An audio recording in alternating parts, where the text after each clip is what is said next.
3 major reboots, sequels, remakes have bombed at the box office over the past 3 weeks.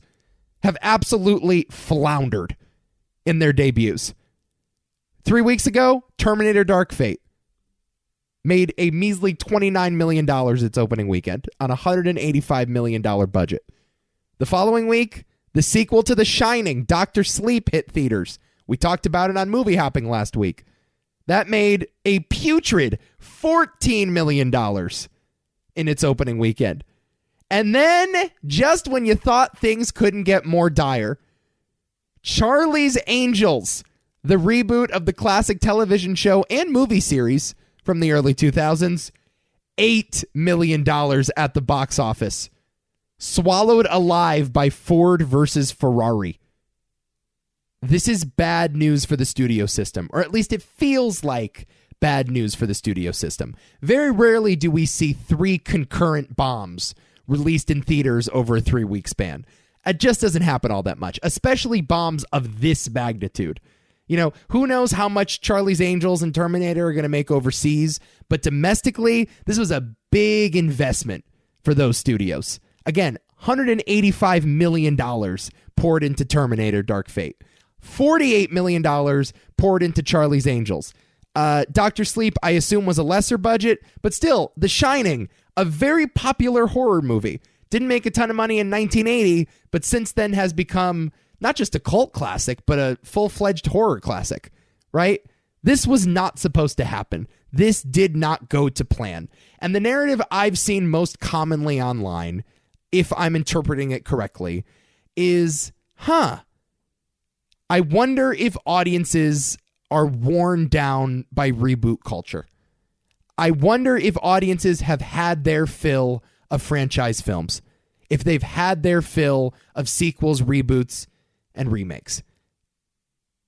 Now, do I understand the reasoning? Certainly.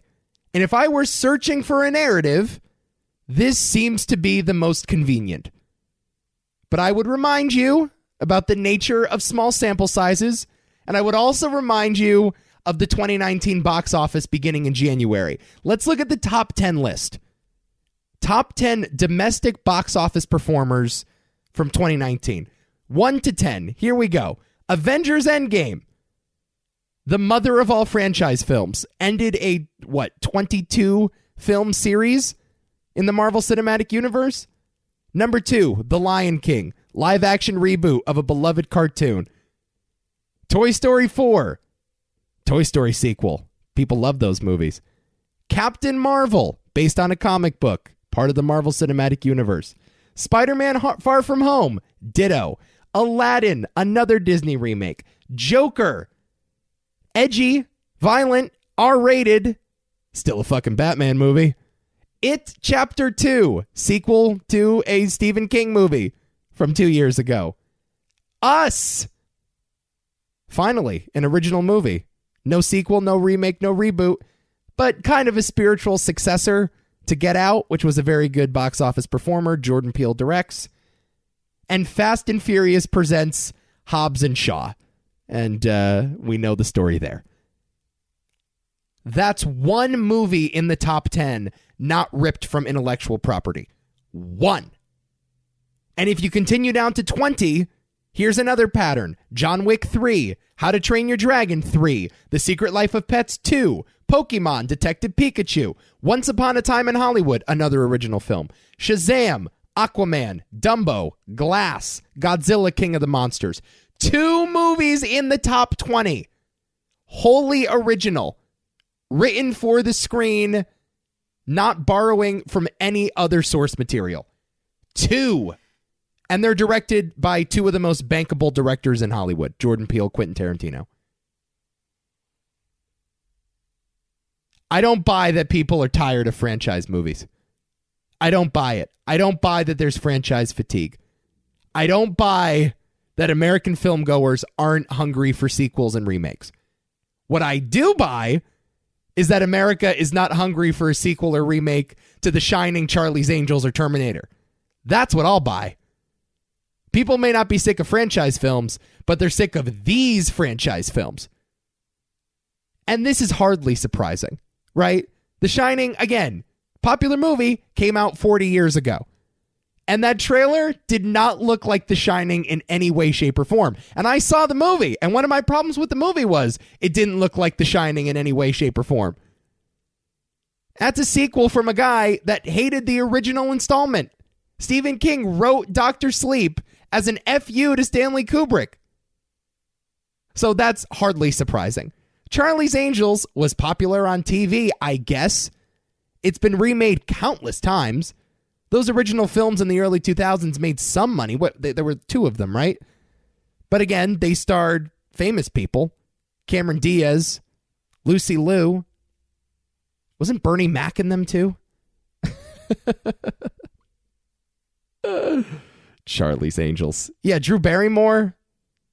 Bill Murray was in it. Oh my God, that's right. Yeah. So not great movies, but at least those women were more famous than Naomi Scott and Elizabeth Banks, right? No offense to Elizabeth Banks or Kristen Stewart, who I heard was quite wonderful in the new Charlie's Angels. But America likes movie stars. And I can say the same thing about Dr. Sleep with Ewan McGregor. And I can say the same thing about Terminator. Arnold is not putting asses in seats like he used to. And I don't think anybody was clamoring for the Linda Hamilton, Arnold Schwarzenegger reunion. I don't think anybody was clamoring for that. Mackenzie Davis is the third lead in that movie. So what? America likes a movie star. And I think Avengers has sort of thrown us off the scent of that, in a way, right? Avengers, they put together this legion of Chris's. Chris Hemsworth, Chris Evans, Chris Pine is in the DC movies, Chris Pratt, Guardians of the Galaxy, right? And none of those guys are particularly memorable. They're attractive, but they're not like super charismatic. There's not a Leo DiCaprio in the bunch. There's not a Brad Pitt in the bunch. The closest you have is Robert Downey Jr. And I think the sort of the plug and play mentality of the Avengers movies has sort of destroyed the movie star or crippled the movie star in a way. Because in those movies, the hero, the cape, the Iron Man mask, the Marvel label, that's the star. People like famous people. Don't underestimate that. The other thing is, these movies kind of got sucky reviews. And no one's talking about this, right? Like, we should not underestimate the power of the movie star, and we should certainly not underestimate the power of the Rotten Tomatoes score. The reviews were middling at best. I guess Dr. Sleep had above average buzz, and I'm sure certain circles made note of that positive buzz, but the trailers kind of sucked, and the branding was off, and you understand why a movie like that wouldn't perform well with mainstream filmgoers, right? Terminator Dark Fate, slightly better reviews than the last movie, but I didn't hear anything too glowing. And Charlie's Angels, also kind of a shoulder shrug for not only the cast, but Elizabeth Banks as director. So that's a big part of it too. You know, people read Rotten Tomatoes. People read film reviews. People respond well to word of mouth. And they were just bad movies. So yeah, don't get upset when your bad movie doesn't do well at the box office. But here's the thing, right? I do think people are sick of these franchises.